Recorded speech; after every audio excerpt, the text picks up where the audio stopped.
Attention! Attention!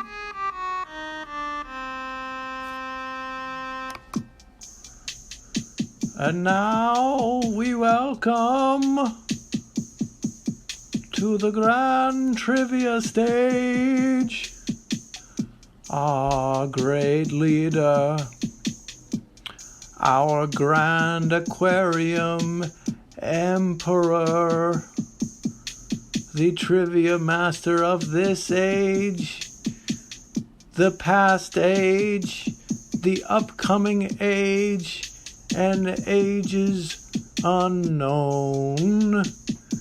Please welcome Grand Trivia Master Fluval. Oh, that was a bad noise. Sorry, Master. Let's try again.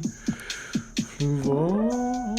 Oh, that's not so. We must find the noise to pay tribute to all 5 dimensions you hold in your control.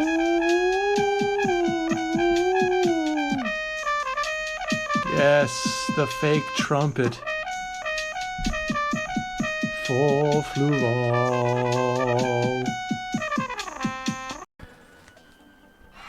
Welcome to the slam, welcome to the trivia jam. It's me, oh hello Horde Jedi, it's me Fluval, Grand Trivia Master of the Grand Aquarium Empire. Hello Lindsay Premel, hello Horde Jedi, hello Happy Rogue 10, hello Stephen Premel, hello Redactron. Yes, show the proper to my greatness, Stephen Premel. That is the apprentice. See, the audience understands. Yes, cheer for me, cheer for me. And of course, it is I, Fluval, Grand Trivia Master. Oh, thank you. I'm glad to hear I'm looking good in your lowly third-dimensional eyes. Praise me, indeed. Praise me. Praise me. Oh, and with me is, you know, of course, it's intern. Get out of my light, intern Charlene. Get out of my light. I'm so sorry, Fluval. It's intern Penelope who doesn't know how to stay out of my light. Hello, hi, I'm intern Kristie. Thank you, intern Calliope. Kristie. I'm intern Kristie. That's who I am. And I'm so excited for today. Fluval, do you know I am so excited for today's show? Is it because today's the release date of Space Jam 2: A New Legacy, the new cinematic classic? Oh, is that? Yeah, You I mean in our viewers' classic? dimensions, it is. You mean the classic that didn't even have the balls to reach out to Fluval?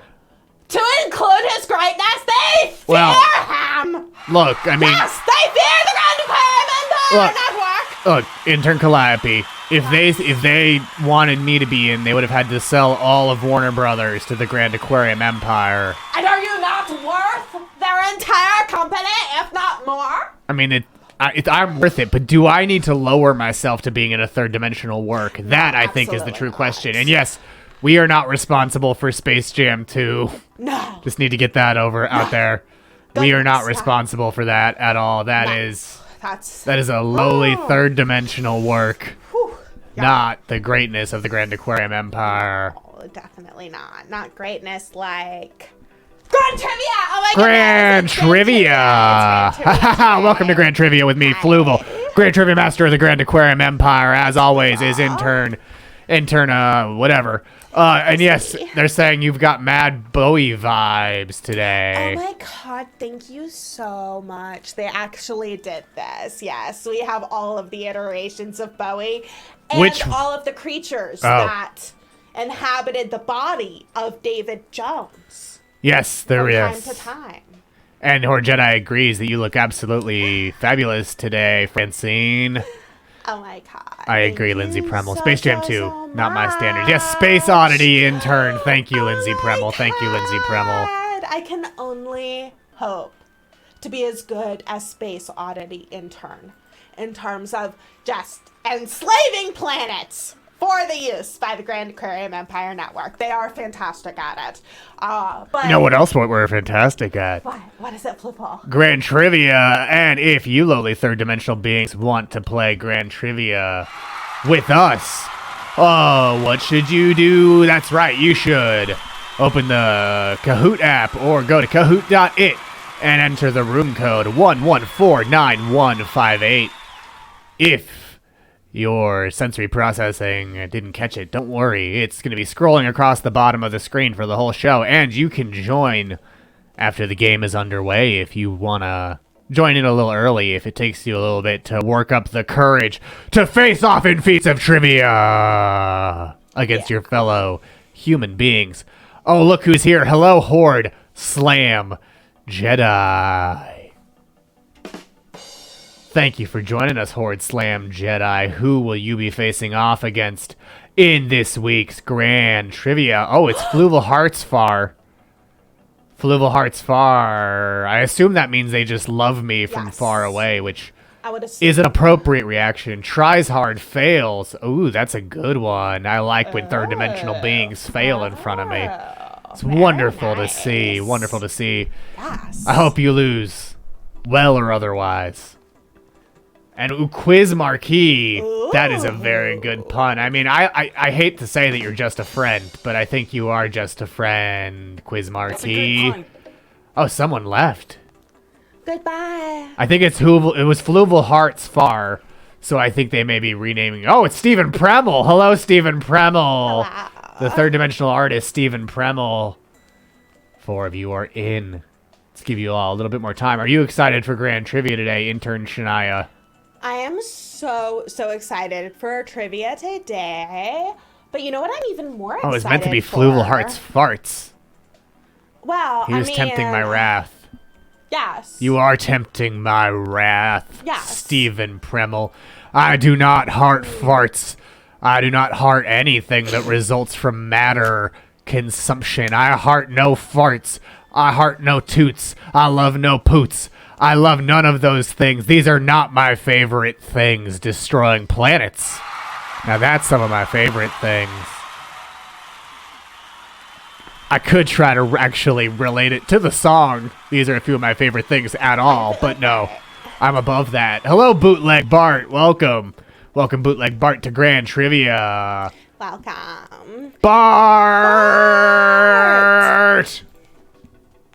Precisely. Hello. Oh, hello. Oh, hello.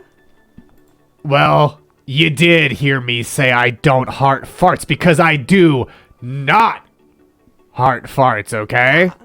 I thought that had been established. We aren't responsible for Space Jam 2, and we don't heart farts here on the Grand Aquarium Empire. No hearting. No hearting. I don't really of heart much anything. except for, like, suffering and suffering's Planet nice. Destroy and... Humans writhing in pain. Yeah, and of course, I also heart my wonderful snazzy fedora. Oh, yeah. Look at me here. Look at me.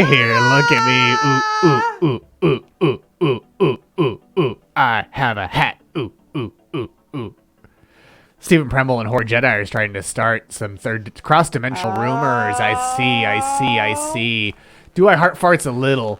I mean, I suppose if the human doesn't like the fart, then I heart the fart. But the fart is mostly incidental to the hearting. Yeah. So I heart fart adjacent more than I heart farts themselves, you know? Yeah. Okay, well, a lot of you are in, so I think it's Is it getting time? close to Oh my God, time is it time? for Grand Trivia. Here comes question number 1, and if you still haven't joined, don't worry, you still can, and you can still win. But here's question 1. Who directed Too Fast, Too Furious? And to be clear, I mean the Earth movie, not the Grand Aquarium Empire game show of the same name, where we place 2 professional third-dimensional speedrunners in an endless hallway with 2 very pissed-off hungry jaguars to see who gets tired first. But spoiler, it's always the humans. 2 of you got it correct. It is, in fact, John Singleton. And here's a Fluval's Fact Fractal for you right off the bat. In 1991, when John Singleton was only 24 years old, he became the youngest person nominated for Best Director at the Oscars for his debut film, Boys in the Hood. Yeah, that's right. He sure did, Horde Jedi. John Singleton, a legendary filmmaker who also made Too Fast, Too Furious. Want to learn more about John Singleton? Listen to the Blank Check John Singleton series that just wrapped up. Speaking of, people setting records and winning, or at least being nominated for awards, let's see who's on our leaderboard.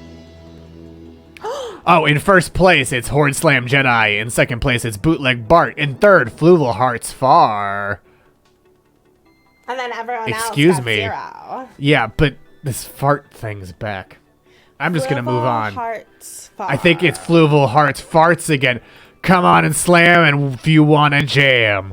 Couldn't have said it better myself, so let's move on to question number 2. Which philosopher wrote The Prince? And by the way, by aquarium standards, it's a pretty subpar manual for rising to power.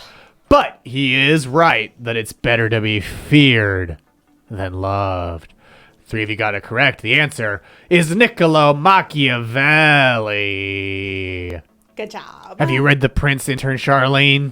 No, we took that off the curriculum like a couple millennia ago. It's just so passé. Like, there's so many more interesting ways to be feared. Ever since we kidnapped Machiavelli and had him give like this disastrous lecture, all he did was scream in terror. We're like, come on, we're trying to learn how to cause suffering here.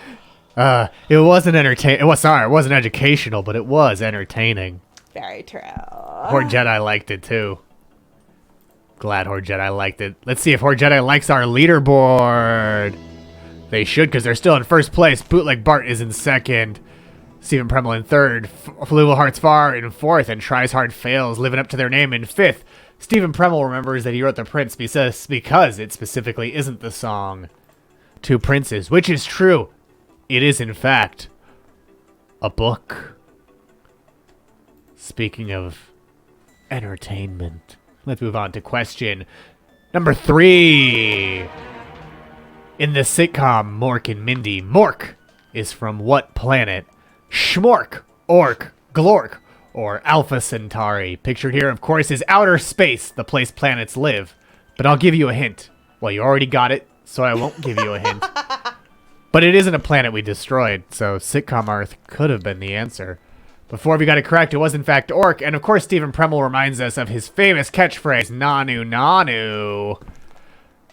And in a similar naming scheme, and this is a real fact from the show, Mork and Mindy's child was Mirth from Earth. And he was played by Jonathan Winters, because they think they aged backwards, and he hatched out of a giant egg in their Boulder, Colorado home. No, they are romantic partners, which is gross. Happy Rogue 10 points out Mork slept upside down like a frickin' vampire. Which is very true. Yeah, Bootleg Bart.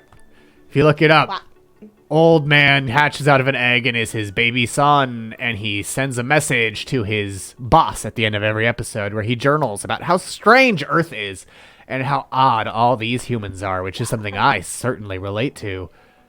But let's see who's the alien visitor into first place on our leaderboard. It's still Horde Jedi, but Bootleg Bart has a streak with 3 correct answers in a row. Stephen Premel in third, Quiz Marquis in fourth, and Fluval Hearts Far still in fifth. But, you may get an answer right, and if you do, I'm sure you'll heart that as we move to question number 4. At 6,640 miles, Alaska has the longest coastline of any U.S. state. But which state has the second longest? Is that California, Florida, Hawaii, or Louisiana? Pictured here is a coastline in a state. Horde Jedi says, shit, I got it wrong. Shit, well, it is in fact Florida. And Horde Jedi didn't get it wrong. Good job, Horde Jedi. Good job, Horde Jedi. It is Florida. Yes, it's Florida, according to the Congressional Research. Coastline. But so is Hawaii. But according to the Congressional Research Service, Florida's coastline is 1,350 miles. California's is only 840. Hawaii's is 750, and Louisiana's is 397 miles. Exactly. It's all coast and bad decisions. That's all that makes up a Florida. Yeah, stupid Mercator. Look, The Mercator projection was actually something we introduced because we thought it would be a minor torture for humans to never have an accurate picture of what their own planet looks like in their heads. Did end up helping empires that aren't ours. That's an accident. We just wanted to mess with you. Accidental. We were just trying to introduce chaos. We just wanted chaos and goof 'em ups, not the British Empire. We're more about the chaos and the goof 'em ups here at the Grand Aquarium Empire. No, we have the entire station is run by interns. Exactly, but chaos. we do not support colonialism. Well, not other people's, only ours. Obviously, it's not bad when we do it. So let's check out the leaderboard. I feel like that's what they said also. Well, they're wrong because they're humans, and I'm Fluval, Grand Trivia Master of the Grand Aquarium Empire. Stephen Premmel loves a classic RFM goof 'em up. You know who's goofing 'em up into first place so far? It's Horde Jedi, but Bootleg Bart has a streak of 4 correct answers in a row. Stephen Premmel still coming up strong in third place. Bart is on Horde Jedi's tail. That is true. But let's see if Bootleg Bart's streak continues. I don't know why I said street. Streak continues in the next question. Which late night host played Bustopher Jones in the 2019 film Cats? And Cats, of course, is the musical movie based on the fever dream of the first human to ever make a psychic link with a studio cat. Very true. That's right. It was the host who is only technically one of the Jimmies. It was James Corden, who hosts the Late Late Show and played Craig on Doctor Who. Horde Jedi asking, which cat is this in this photo? I assume that's Bustopher Jones because he's wearing a fancy little tuxedo. But who knows? Who can say? All I can say is let's look at the leaderboard. Wow. Horde Jedi is still in first. Bootleg Bart in second. Stephen Premmel in third. Quiz Marquee in fourth. Try Hard Fails.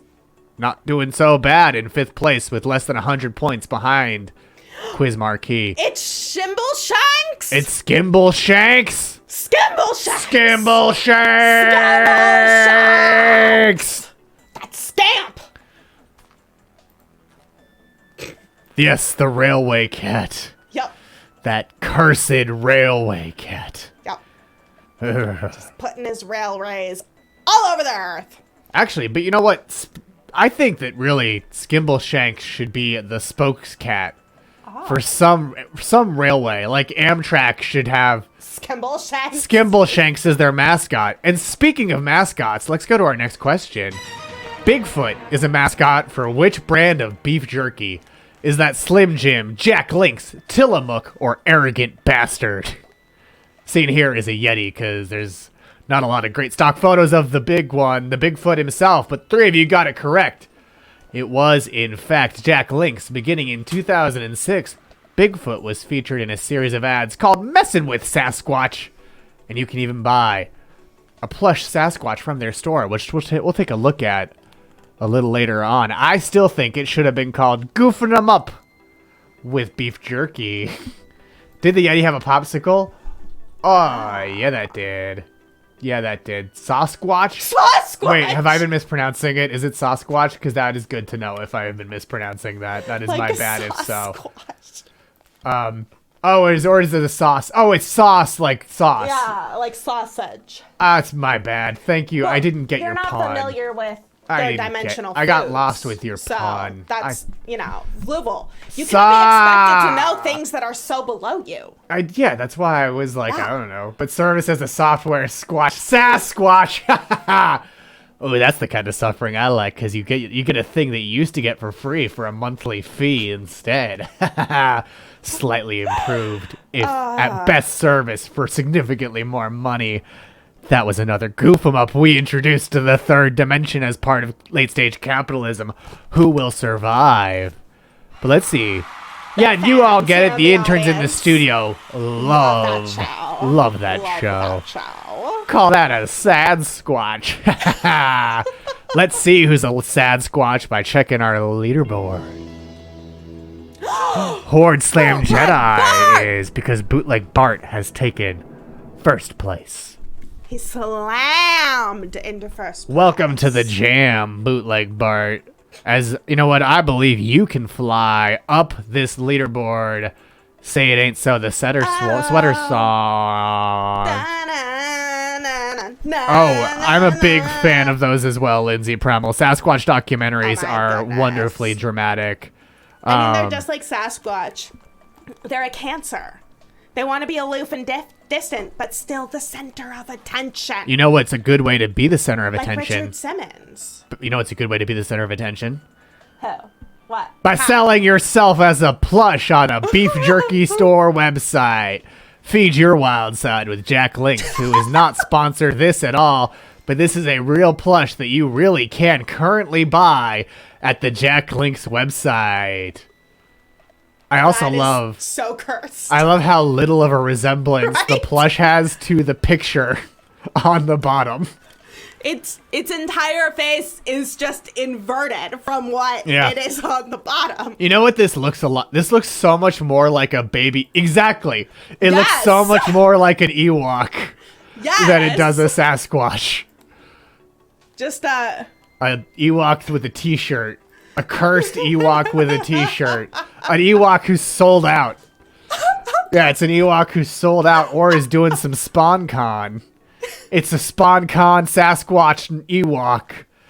Yub-Nub Commander indeed, Redactron. And let's go to our next question.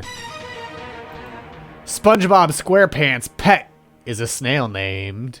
Oh, and for those of you who are confused, a pet is like an intern that you actually enjoy keeping around. Wow, it looks unanimous. It's Gary. His full name is, of course, Gerald Wilson Jr. Let's see who answered quickest here on the leaderboard. Ooh, it's still anyone's game, because all of you got that correct. So I think let's just move on to our next question to see if that causes a little chaos. Famed gun owner Anton Chekhov was born in what nation? And you know, we actually had this guy on Aquarius Apprentice. Yeah. He was never fired. You get it, intern Charlene? Chekhov was never fired. Yeah,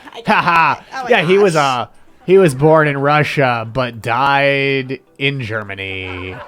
He did appear in Act 1, which brings me to my Fluval's Fact Fractal. For those of you who don't know, Chekhov's gun is a principle saying that if a rifle appears on stage in the first act, it absolutely must go off in the second or third act, which illustrates the idea that an element in a story must be necessary and irrelevant elements should be removed, which is why we removed Station Manager Kiesel from this very show, because he had been rendered unnecessary.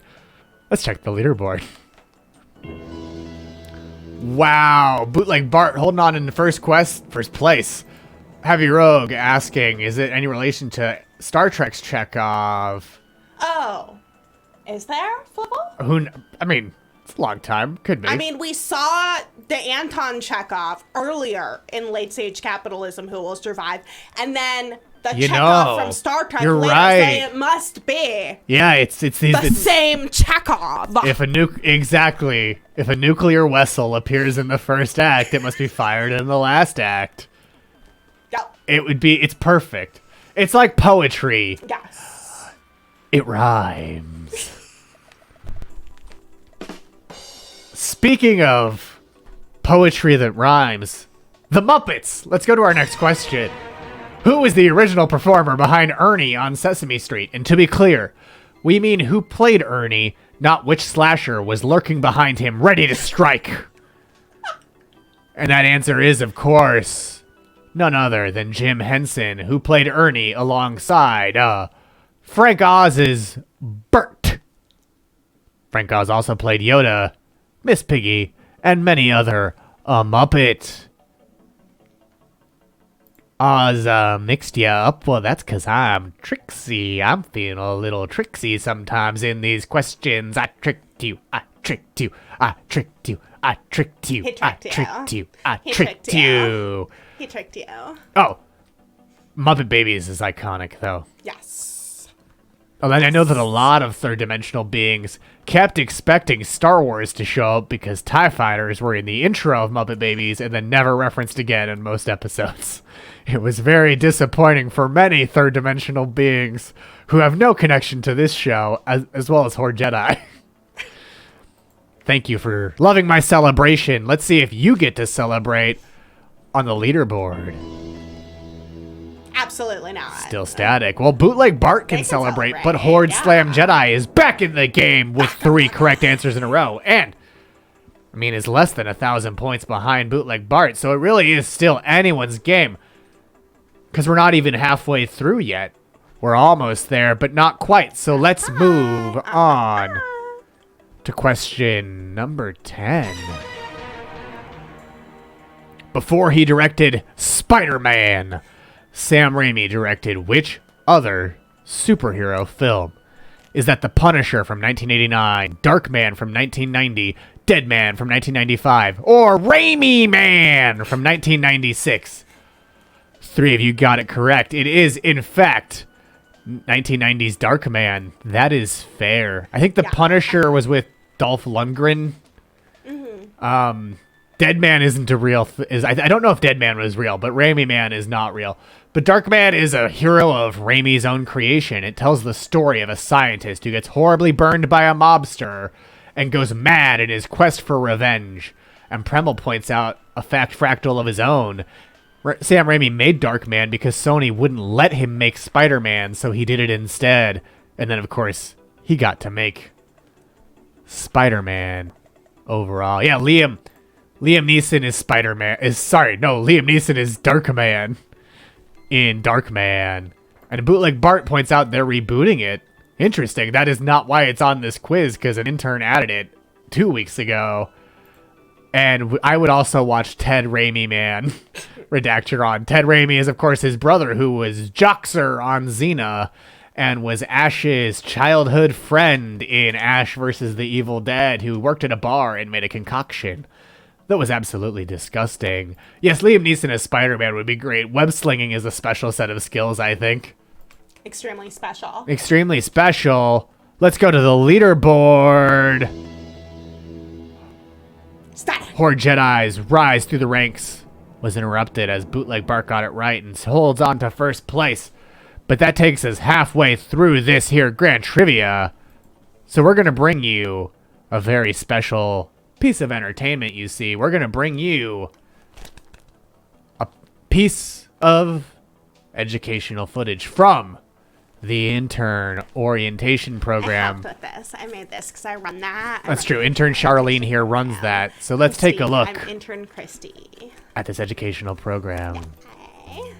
Hello and welcome to the Grand Aquarium Empire Network's Intern Orientation Program, Module 23, Cultural Anthropology 3D. If you're in this module, that means that you were in the top 3.14% of your Principles of Pain cohort. That means that you, out of 60 million interns, have shown the brutality necessary to intern for the Grand Aquarium Empire Network's prime time shows.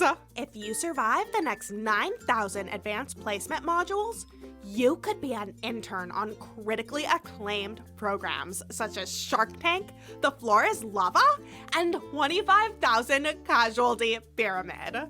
For today's lesson, we will be joined by our EduBot 5000, N3RD, the only robot in any dimension with a complete physical, mental, and metaphysical understanding of the 21st century third-dimensional human culture. In order to properly torture a third-dimensional human, an intern must be able to think like a third-dimensional human. And what better way to plumb the heart and soul of a civilization than by examining the artifacts left by their media networks? Hello, I am N3RD, the only robot in any dimension with a complete physical, mental, and metaphysical understanding of 21st century third-dimensional human culture. This Vlognar, I am here to present to you the website for the third-dimensional film Space Jam, an artifact of critical importance to understanding human culture of the era. The Space Jam website was designed by graphic designer, photographer, and artist Jen Braun, who also created the Joe's Apartment and Pokemon the Movie websites, which were equally critical to understanding that era. To verify the continued existence of the Space Jam website, we rely on the noble sentinel called @SpaceJamCheck, which sends site status updates every 3 flognars. The appeal of the Space Jam was rooted in the uniting of 2 colossi of the 20th century landscape. As such, we shall begin the tour with the lineup. The amount of ink a culture spills to document a public figure's life is often a clear indication of their status in that society. As you can see, the bio of Bugs Bunny is far longer than that of any of the NBA stars featured in the film, including Michael Jordan himself. This Michael Jordan was clearly not a very skilled basketball player. After all, the website indicates that merely reading a few basketball tips could make you just as skilled as he was. Do you know how to play basketball as well as Michael Jordan? If you read these tips, you will. Or maybe not. Either way, come back soon to learn some basketball terms as well. Alas, it appears the basketball terms were never added. A note which I'm sure will disappoint the Aquarium Empire terribly is featured on the Distorting Michael Jordan section of the Tech Notes page, where they clarify this wasn't some Frankensteinian experiment, but a matter of scanning Michael and storing his digital image in a computer. This enabled Cinesite to manipulate the footage of Jordan in exactly the same way as any other artwork. Michael could be stretched, squashed, and even wadded up into the shape of a basketball. Obviously, the Aquarium Empire would use practical effects instead. The website is not entirely misguided. One positive is based on Jam Central's Production Notes section. It's very clear that 1990s humanity had their priorities straight.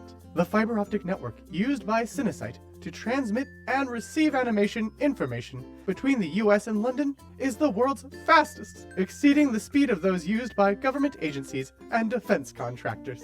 It appears as though the humans were quite in awe of themselves. To quote the trailer section, the jamminest 2 minutes of trailer time that ever hit a theater. It's 7.5 megabytes. It's QuickTime, and it's worth it. And if you examine the press box shuttle, you will see that they dedicated a portion of the website to documenting news about Space Jam. While there is no news currently displayed, if you look closely, you can see remnants of previous inscriptions, including when they promoted the website of Mars Attacks. An enigma is the Shooting Hoops section of Planet B-Ball, which simply reads, check out the other cool sections of the site. Is this a trap meant to lure hapless media networks to their doom? We shall never know, because we are far too savvy to explore more of this website. In addition to all of the preceding points, there is one aspect of the film which must be discussed, and it's a point that may have even been invisible to the third-dimensional humans who viewed the film during its initial release. And that is how the film functions as agitprop to reassure humans that they would be able to repel an alien invasion.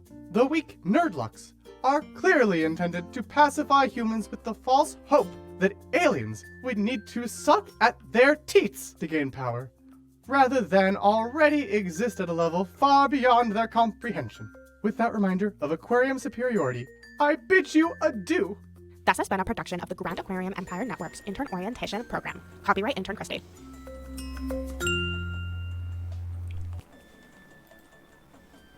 The one nice thing about Space Jam 2 is I don't believe it's alien agitprop in quite the same way, which is a relief. Sorry, human agitprop. Because obviously we would just destroy the third-dimensional humans. And also, hello, Alice Forever Cemetery. Welcome to Grand Trivia. We love the idea that cemeteries will last forever because they cause so much, well, they represent so much human pain and grief. Exactly. It's so wonderful to know that a cemetery is out there watching, the locus of so much human suffering, enjoying our show is a feeling I'll truly treasure. Live there. And Horde Jedi learned a lot from N3RD, and I'm glad. Exactly. Being dead is the thing that humans will mostly do, but not me. I am an immortal, great fifth-dimensional being.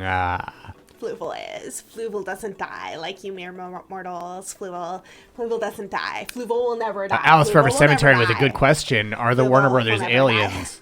I won't die. No, I won't. You might, Charlene, but I never will. No, Fluval will never die. The Warner Brothers, I mean, I would be open to them being aliens. I'm curious if, what did you say? No, you'll never die, Fluval. You'll never die. You're impervious to everything, okay? Okay, well, I don't know what you whisper. You can't What? die. No, you can't die, Fluval. You're impervious. Alice Forever Anyway, Cemetery you're a says that dimensional a being. locus of human suffering is the summary of her love life, which is a good joke. What would we call that show? Oh, let's see. Buried love in a cemetery. I like that. Buried love in a cemetery. Yeah. It would be like a zombie-based dating show. Love is a graveyard field. Yeah. It'll be like MTV's Next. Oh, yeah. Oh, yeah. A locust of love, and the image would be a cicada. I love that. Ooh, Flora is not a captive, suggesting 6 feet tall or 6 feet under. Oh, that's a good one. Ah, ha, ha. Ha, ha. Speaking of good ones, let's get back to Grand Trivia. If you haven't joined yet, you can join by going to Kahoot.it or using the Kahoot app and entering the room code 1149158. Happy Rogue 10 likes gone, but that ass will never be forgotten. You know what else won't be forgotten? Our next question. Which of these characters from The Office was not played by one of the show's writers? And of course, The Office is a hilarious comedy about third-dimensional beings being tortured forever in a meaningless 9-to-5 office job. Was that Mose Schrute, played by Michael Schur, Kelly Kapoor, played by Mindy Kaling, Toby Flenderson, played by Paul Lieberstein, or Creed Bratton, played by Creed Bratton? Seen here is an Office. Which of these people doesn't write? Which of these for was the not show? played by a writer? Not played by a writer. Not. So one of Three of those these humans- characters were played by writers. One of them was not. So knowing Hollywood in that time on that planet, Yeah. is it not obviously the woman? That's your answer? That would be my answer. Well, If I'm they're not gonna gonna tell let you. Someone in a writer's I'm room, not going to who's tell it you. Gonna be? I mean, odds are, but I'm not going to tell you the round answer woman? until it's over. No, she wrote on this show. She famously wrote on this did? show. Yeah. Oh my goodness, that's amazing. That was I how didn't she know got her that. start writing in Hollywood. And like amazing. that was like her Oh, bit. they let her play. Wow. Yeah, so, like as you can tell, a lot of the characters were played by writers. The only one who wasn't was Creed Bratton, who was legitimately in a folk band in the 60s as well. Oh my goodness. Jigglypuff and stuff saying you swayed him from the right I'm answer. so So glad thank I you did. so much, Oh. intern Charlene, for swaying Well him. done, intern Kristie. Oh my god. Creed Bratton did Anytime. appear in 174 episodes, though. Yes. Creed is a legend and perhaps a strangler. Perhaps. So, I mean, Toby also might be. But, you know, thought it was a fake? What did you think was a fake? Strangling was a fake. Strangling is never fake. Sha-la-la-la-la, live for today. I agree, Horde Jedi. Live for today, because we may destroy your planet tomorrow. Let's go to the leaderboard. Things are still pretty static, but again, it's still anyone's game.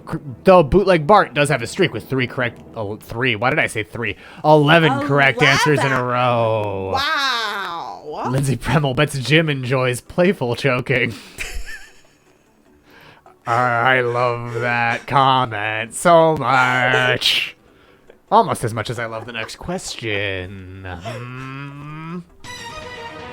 The main protagonist of the series Farscape is an astronaut named Ben Browder, John Crichton, John Glenn, or Hugh Mann. Pictured here is an astronaut floating through space. Flora is not captive, says Jim gets pegged for sure.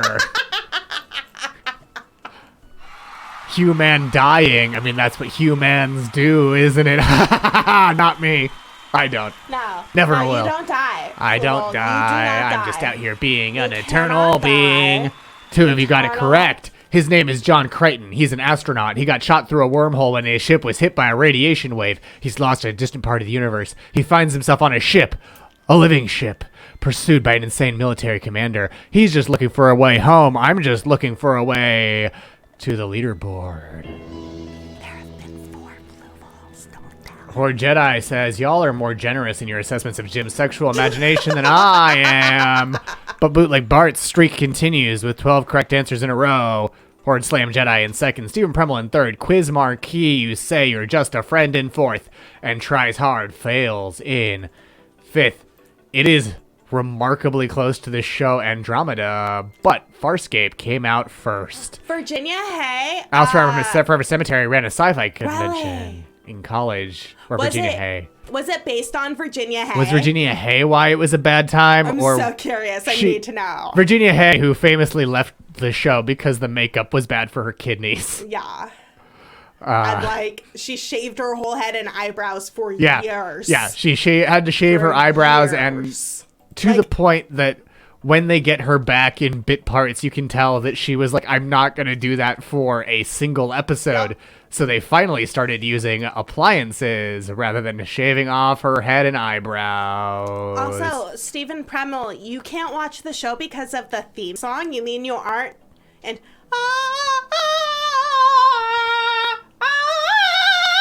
I mean, honestly, also, I just recited. I mean, again, actually, no, keep doing that. This is the theme song. My name is John Crichton. I'm an astronaut. I got shot through a wormhole when my ship was hit by a radiation wave. I was lost in a distant part of the universe. I find myself on a ship, a living ship, pursued by an insane military commander. I'm just looking for a way home. That was the welcome. Farscape You're theme song. You're welcome welcome. for our cover. you're welcome. Flora is not captive, says hairless is the best way to be. I agree. Look at me. Look Yes. at these eyebrow No. ridges. Heavy Road 10 says this is the best part of his week. Oh, and Bootleg Bart, thank you. Thank you. And then, yeah, it is like a 3-minute theme song. Oh, okay. Alice Forever Cemetery points out it was just the con was a flop, so people were pretty miserable. It wasn't that she was like a difficult guest. Also, apparently we didn't pierce the dimensional veil as well as you might hope because our signal keeps getting disrupted. So thank you all for bearing with us as Kristie here failed to get the signal through correctly. So thank you Yes, so that was much. definitely my fault. It was Absolutely definitely your my fault, Charlene. Kristie, Stephen it's Premmel is my having a fault. very It's heavy my dimensional fault. flow. It's my fault. Let's see. Oh, here it went. There, it's back again. Good. At least my it's working fault. this time. It's Fluval's fault. Excuse me? I can It's my hear fault. you. It's my fault. It's yeah, my fault it's your is what fault. I'm saying. It's It's your my fault. You know, fault. It's let's my see. fault. You just didn't brush your gills last night. Sure. And, Yeah. But it's my fault. You know, let's see if... Because I should have reminded you. Yes, you should To have. do the thing that you need to do. Yep, you should every have. day. I'm glad. should have Yep. been there. You know, it looks like I'm glad we're on a lot of tension on tonight's episode. I don't know what you mean. Let's just go to the next question. I don't know what you're talking about. What was Ricky and Lucy's last name on I Love Lucy? Speaking of tension. Speaking of tension, when they drew a line down the middle of their apartment because they were fighting, were they the Ricardos, the Richards, the Balls, or the Arnezes? Arnaz. Seen here is an old television, the kind you'd see their show on. Wow, Forbes, you got it correct. It was, in fact, Ricardo. They may have shared a last name, but they did not share a bed because they are respectable people. Yes. And here's a Fluval's fact, Fractal. Lucille Ball couldn't say the word pregnant when she was on the show, so she just had to say she was expecting. I'm just glad to hear that at one point, third dimensional shows had values, had the proper values, like not talking about Like antinatalism. gross fornication. Yeah, antinatalism, indeed. Yeah. I'm more for destroying planets than populating them, but that's just me. Some people disagree, but they need to grow up. They do. Speaking, They do. oh, We yeah, only need one breeding So, pair in order to populate Stephen the whole Premmel planet before we destroy it. points Like, we out, wasn't don't the need Brady to keep Bunch the them first couple in bed around. together on TV? They are commonly thought to be, but I believe it was some much less successful sitcom that did it first that I don't remember the name of.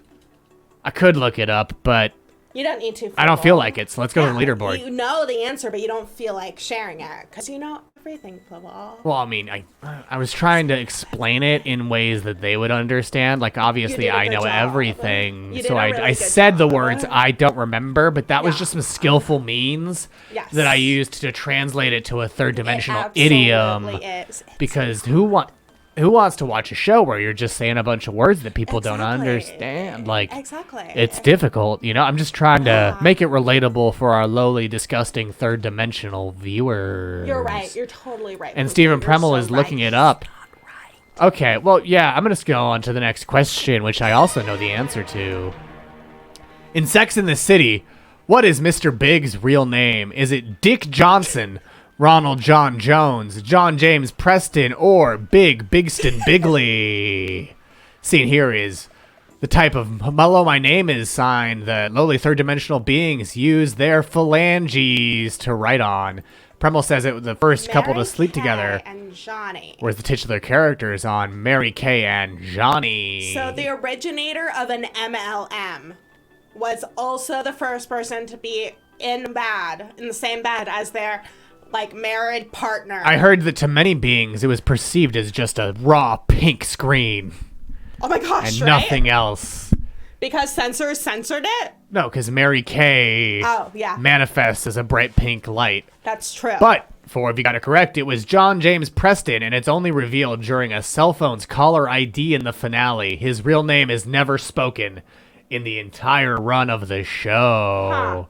Also, Mr. Big is because he's a big shot, not because he has... He's also huge. He's also just like a large man. He's just a big dude. Bootleg Bart says it was a lucky guess, so we know Bootleg Bart's streak of correct answers continues, but let's see who else's does. Stephen Premel has taken second place from Horde Slam Jedi. We can only hope. Oh, Stephen Premel says you can say he doesn't have overly engorged human genitals. I would say any engorged human genitals is a little bit too gorged. Horde Jedi saying, OMG, I was dunked on. Wow. Horde Jedi better get out. Slammed down to third place. Horde Jedi better get a bottle of Horde Jedi's secret stuff and share with their teammates so that they can stretch their arm all the way across this mental court. Yep. As we reach the end of this. Fluval can do that. Oh, I could. The arm would also manifest. Yeah. Alice Forever Cemetery says if you say his name out loud, the show has to acknowledge its privilege and nobody can have that. Oh, absolutely. Yes. One of the few shows where, it's weird. Your revivals have aged worse than the actual show, which also aged terribly. So it's not like any of them aged well. They all aged awfully. It's almost like the later seasons of Farscape. Yes, Farscape does age worse as it gets. 2 seasons. It's almost like, what's her name? Carrie is just disappearing up her own butthole over the course of the series. And then she'll fold out of existence, once she becomes a single point in space. Yeah, that's what happened in the third movie. Yeah, that's the third movie. And so, really, the entire reboot series is just in another dimension that Carrie has phased into, and that's why Samantha's not there, because Samantha is still there. But you know what? Actually, intern Charlene. Yes? Do you want to visit Sex and the City Earth sometime? I mean, look, I am for the jamming a bunch of humans into a really small enclosed space so that they all freak out at each other, that city thing. The sex, of course, we are awful, firm antinatalists. Sure, yeah. of course. It's gross, third dimensional stuff, but I'd love to blow it up. Oh, you're such a Samantha. Lindsay Premel says the only show that ages really well is The Adventures of Pete and Pete. Does age pretty well. With Artie, the strongest man in the world, who I would like to challenge to a duel. Stephen Premel says, I think the continuation of the Sex and the City movies is a thought experiment demonstrating the ship of Theseus over the course of several hours, to which I say, what is Sex in the City but privilege persevering? Let's go to our next question. The internet's oldest free translation service was named after Star Trek's Universal Translator, Hitchhiker's Guide to the Galaxy's Babelfish, a lot of you knew that, and other false answers. 3 of you got it correct. It was, in fact, Hitchhiker's Guide to the Galaxy's Babelfish. The Babelfish was available from 1997 to 2012 when it was replaced by the far more boringly named Bing Translator. This is yet another example of how, even though Bing won, we lost. Bootleg Bart was also hoping it was Steven. And Stephen Premel, speaking of Stevens, is correct. The Babelfish disproved the existence of God as he disappeared in a cloud of logic. Yep. I want to find Mr. Tasty too, Lindsay Premel. I wonder what kind of strange being Mr. Tasty is. Is he an ice cream monster or is he wearing a mask? Oh. Bye-bye, Sky Daddy. Indeed. And Horde Jedi says Mr. Bing was cut from Sex in the City too. I agree. But I didn't find Mr. Alta Vista quite a convincing replacement, so let's see our leaderboard. Who was there? Oh, Poor Jedi is a convincing replacement of Stephen Premmel in second place by 200 points. So Stephen Premmel could still come back. And Bootleg Bart. Get out. Bootleg Bart has the highest answer streak of 15. But, well, that means he's answered every single question correct so far. And Stephen Premmel asks, what about Mr. GeoCities? I've heard Mr. GeoCities is still under construction. Happy Rogue 10 thinks Mr. Tasty is like the Cookie Monster, which is entirely possible, but then raises interesting questions about why he keeps giving out the ice cream that he craves. Mr. Bing almost made it into the Pride and Prejudice remake, though. That's true, and Mr. Bing, of course, is a prominent member of Friends. Because of Chandler. Could he be any more Bing? I don't know, but could I be any more on the next question? Oh, I could, because this is actually what Babelfish looked like. Oh, cool. Cool. Oh, look at the little fishies swimming around. Oh, little I like to think that fishies. those little fishies are really an ode to our greatness. They are. They totally are. That one's real. They totally are. Speaking of greatness, now here's the next question.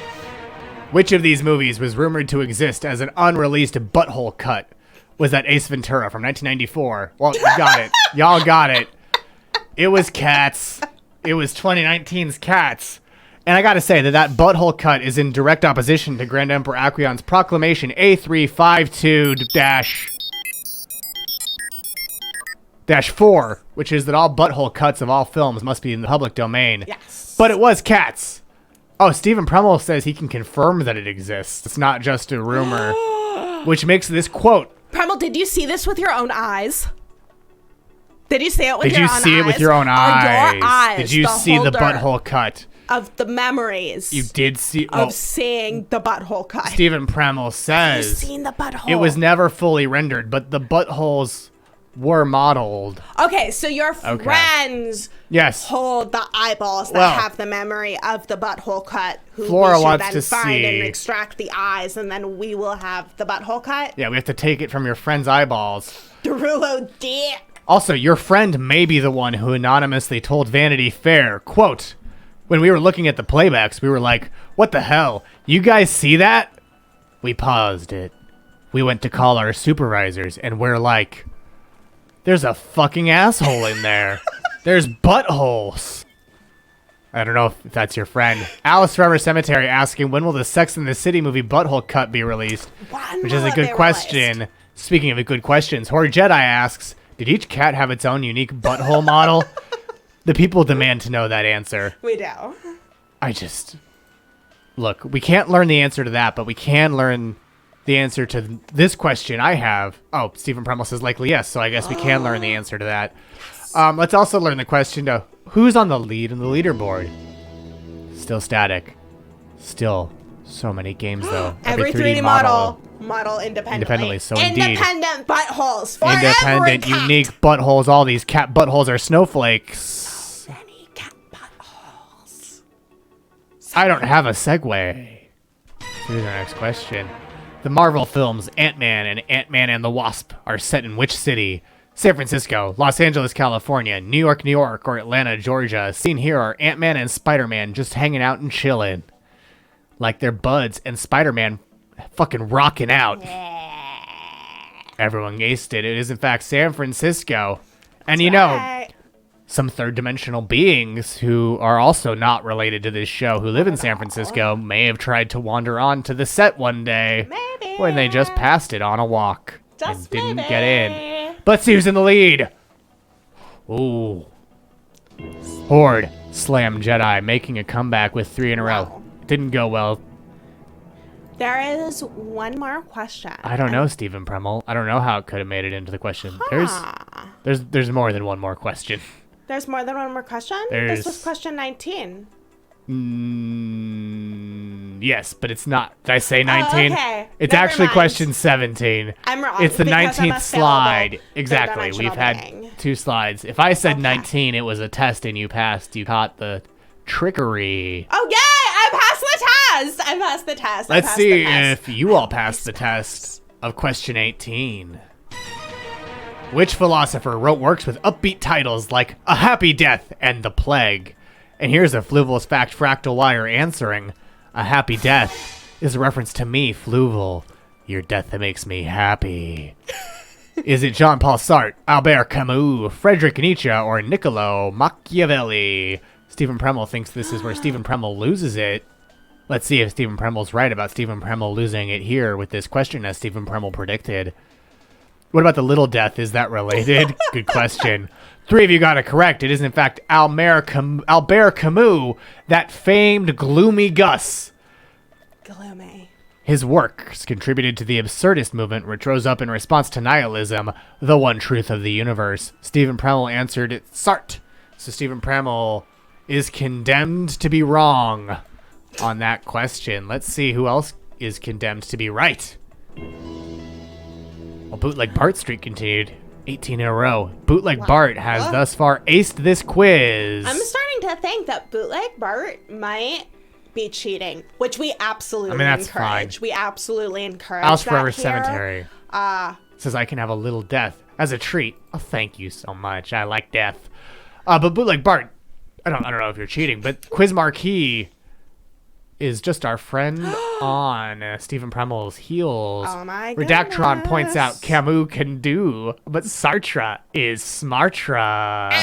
Ah! That's a good pun.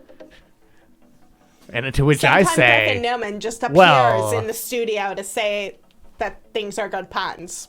Scooby-Doo can doo-doo. That's a good pun. Thank you, Griffin. Thank you. Let's go to our next question. Our penultimate question. The real question, number 19. In the Marvel Cinematic Universe, Thor learned to speak blank as an elective. Is it Sokovian, English, Wakandan, or Groot? Which of these?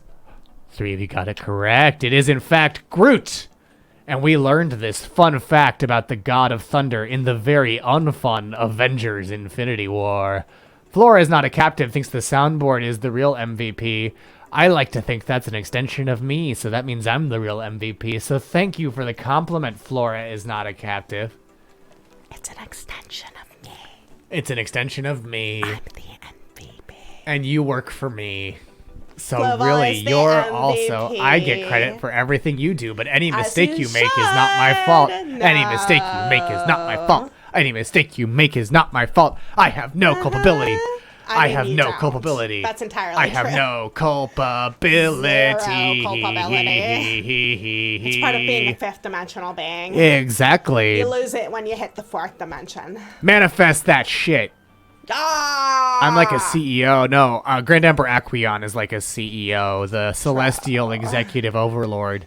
I'm just a grand trivia master, so still so far beyond you, but not Oh a my CEO. goodness. Thank you, Lindsay Premel. We try. We try. Oh, Alice Forever Cemetery is going to go to a bad comedy show to go see Robbie Hoffman. Oh, enjoy. Go see Robbie Hoffman. Enjoy your lineup of descending men. Go see the wonderful comedian Robbie Hoffman, the icon Robbie Hoffman. Worth it. She's so worth it. And wear your cape. Yes. Whenever you can wear a cape, the answer is wear the cape. You know what else the answer is? Let's go to our next leaderboard. Still static. But, you know what's likely? What? I think it's still many people's games. Oh my Why God, is really? that? Why? Because our final question is what? A double points round. Why was the Unabomber called the Unabomber? Is it because he worked alone? Because he sent bombs to universities and airlines? Because he sent only one bomb? Or because he was a unit, aka an android from the future? Seen here is the Unabomber. One of you got it right. Only Oh one my of you God. got it right. Is it Bootleg Bart? The Is it FBI. Bootleg Bart? The FBI labeled him the Unabomber because his early bombs were sent to the universities UN and Airlines A. Horde Jedi got it right. And Horde Jedi hates that Horde Jedi got it right. But it's a double point question. But it's a double point question, so What's this gonna do? this is some drama. What's it gonna do to the leaderboard? Let's luxuriate in this for Okay, a little bit. okay, Let's I'm cool luxuriate in luxuriating. this tension. Yes. Okay, we don't know who won. You may have won Horde Double Jedi. points. Now you love it. Horde now you Jedi. love it. Second Which place might be snatching it away. which lowly third dimensional bar. being One question grand trivia today. This was Bootleg Bart's only incorrect Right? answer, as intern blah blah said. Well, I think now it's time to see. In third place, with 14 out of 20 correct, it's Stephen Premmel. In second place, with 15 out of 20 correct, it's Horde Slam Jedi, which means in first place, with 18 out of 20 correct, it is Bootleg Bart. Bootleg Bart. You did it, Bootleg Bart. In fourth and the fifth, it's Quiz Marquee and Tries Hard Fails. Bootleg Bart, you won. You did it. Congratulations, Bootleg Bart. Congratulations. Congratulations, all of you, for getting to be in my presence for an hour. Congratulations. Yeah, that's the real You're welcome, prize. Bootleg Bart. You That's the deserve real it prize. because you all got to witness me, Witnessing Fluval is Fluval. totally the real prize. But Fluval, what's the real prize? How much would it cost for us to do a 36-hour trivia stream or watch The Irishman? It's a very good question That that is a very good I'll have to do a question. lot of calculation to figure out how it translates from Quatlus to your Yes. Earth dollars. So we'll have to get back to you on that. Flora's not a captive. I like the suspensefulness. It was so suspenseful. suspenseful. Horde So Jedi much says thank you. suspense. You give 3D human dollars. You can't trick me. I know that's not how your dollars are measured. Dollars, no. 3D. I mean, Intern Kristie is a space invader. That's right. The Grand Aquarium Empire in general. I We do are invade space from invaders. I do. But thank you all for joining us so much tonight on Grand Trivia. Thank you, Alice bye. Forever Cemetery. Thank you, Academy Impossible. Thank you, Bootleg Bart. Fluval, Thank what's the you. real prize? I'm going Fluval, to do that after. I want to make sure everyone can witness I'm sorry. this. Yay, Thank you, Flora yay. is not a captive. Thank you, Horde Jedi. Thank you, Lindsay Premmel. Thank you, Redactron. Thank you, Stephen Premmel. Happy Rogue has a question. Is Quatlu a measurement of space or time or money? Time is money. Time is money. So, yes. And now, you should feel extra grateful because not only do you get to witness me, you get to witness Planet Destroy!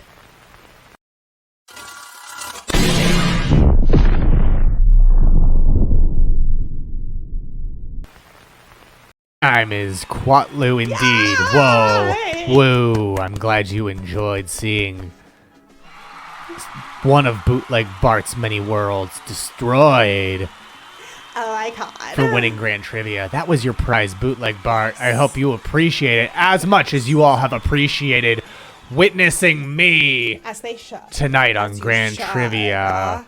Join us next week in your dimension for even more Grand Trivia right here on the Grand Aquarium Empire Network. We'll see you next week and enjoy your time as an intact planet because we have your coordinates. We have the coordinates. We're connected to you, but we also have your We're connected to you and your coordinates. We'll see you next time. Wink. Oh, the fifth dimension. How do I begin to explain this to someone who is so puny? Ha ha ha ha. Unlike Fluval, of all the dimensions.